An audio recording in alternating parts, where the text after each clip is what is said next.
what are some ways that we can prove our violations? Okay. So glad you asked that question. And it's going to be a good thing for me to talk about generally. One important thing to understand is there is a big difference between what a lawyer can do in litigation and what is successful in credit reporting and credit disputing world and credit repair. So in a court of law, which we're going to be suing, and mostly federal court, we have to prove ironclad. So I'm so glad that question got asked, which means don't throw away any mail. If we're working with you, don't throw away mail from debt collectors, don't throw away mail from creditors, landlords, what have you.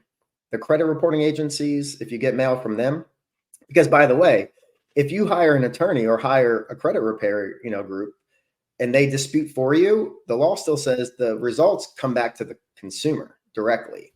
So even though I may send a letter on a consumer's behalf, the consumer is going to get the result. So the best way to prove these violations is to always keep the evidence.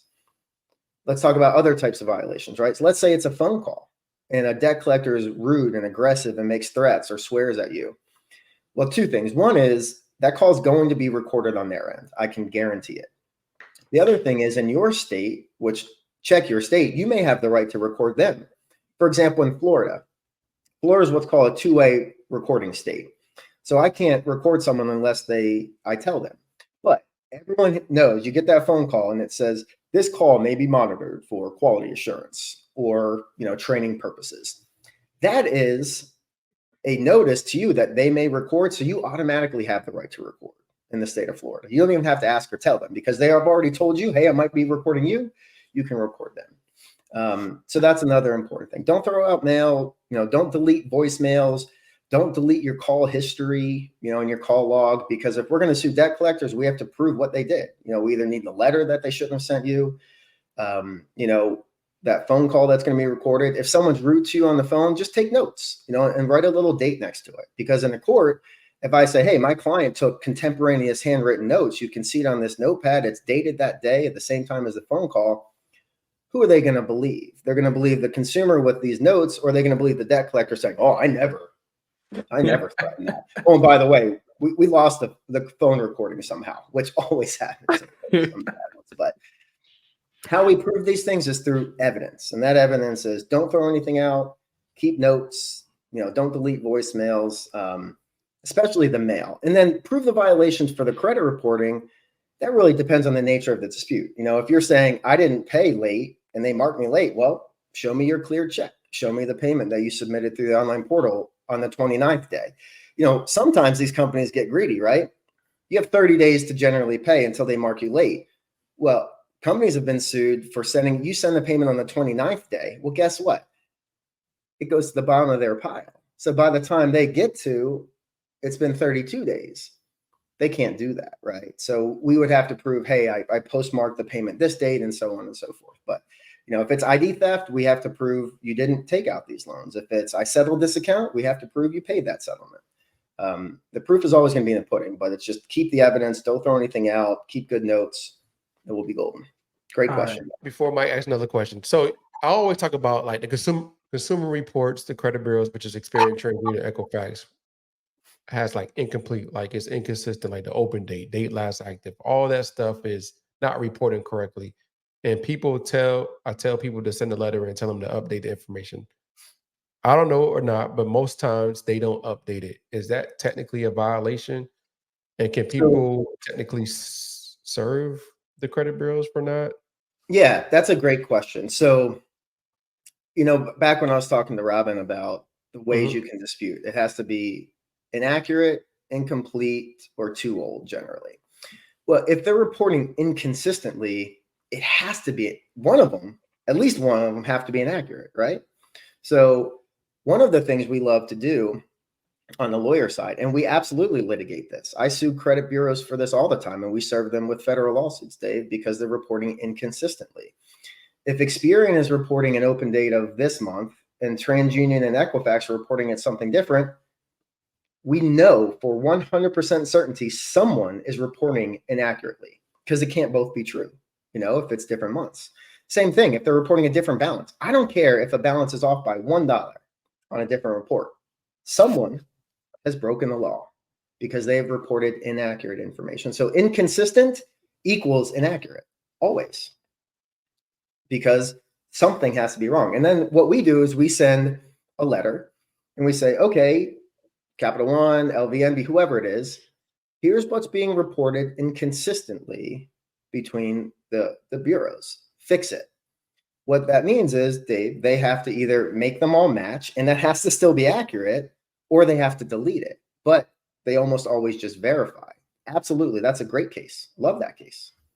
Because it's so easy. I get to say, I mean, what are they going to do when I hold up two pieces of paper with different information? You know, you don't get to tell one story to one person and another story to another. So that's a great question. Inconsistency equals inaccuracy. Ooh, that's easy. And around. Now, right, let me also give a small caveat, and this is something I want to make clear to everyone too. Not every piece of wrong information or inaccuracy will end up in litigation. There's still an analysis that has to go through, what's called materiality. That's a legal term. It's always in cases. It's in a bunch of case law.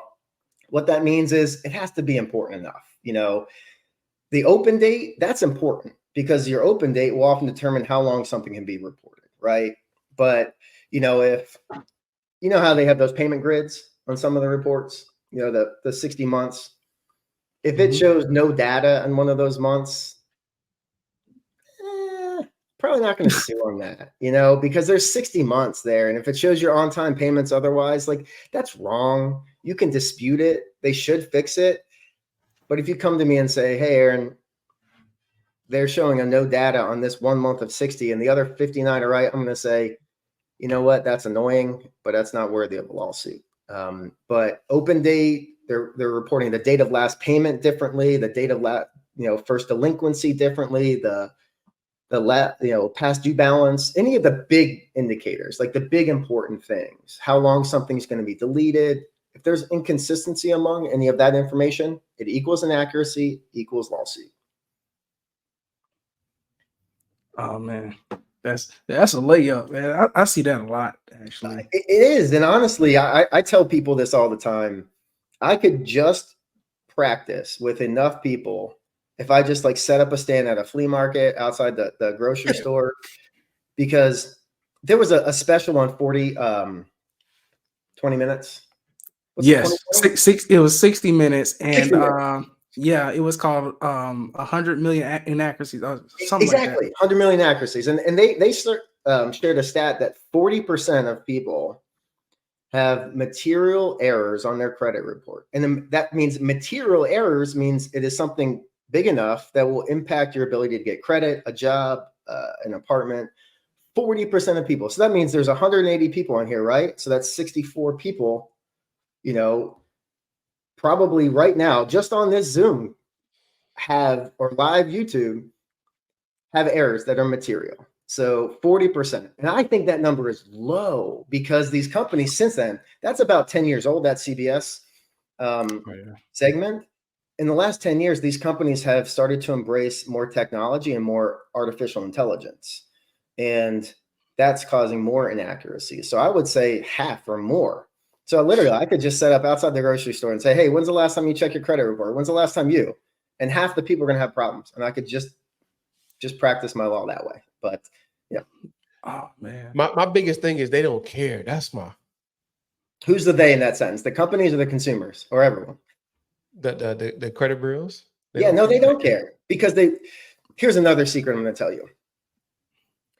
They know they break the law and they don't care because it is cheaper for them to pay me and to pay all the consumers that sue them across the company than it is to fix. And I know that for a fact because they've run those numbers. They hired actuaries and they said, all right, for us, 100 million errors, right? 100 million people in this country at that point had errors on their credit report. And they thought, all right, what would it take for us to get truly 100% accurate? And the number was, it would be insane. They'd have to hire tens of thousands of people. Those people would have to spend an hour on each dispute. Guess how long a dispute agent spends on average on a dispute? Mike or Dave? How long? Like 2 seconds. Less than a minute. Less than a Or, minute. Oh, So the computers, it's instantaneous. There's yeah. no investigation. That's one computer saying to another. That takes a nanosecond. But even when they get to the overflow, so I send a 20-page letter and someone in the Philippines pulls that up, they're being timed. They're supposed to handle that in less than 60 seconds. How is that reasonable? It's not reasonable, but they don't care. Experian's litigation budget every year is $30 to $60 million. That's what at the beginning of the year, when their board of directors gets together and decide, all right, what money do we need to set aside for litigation this year? 30 to 60 million. That means that means it's more expensive than 30 to 60 million than to fix the problem. And that's every year. Wow. So yeah, they don't care. They're making enough money. It's cheaper for them to settle these cases than it is to fix it. Man, that's amazing.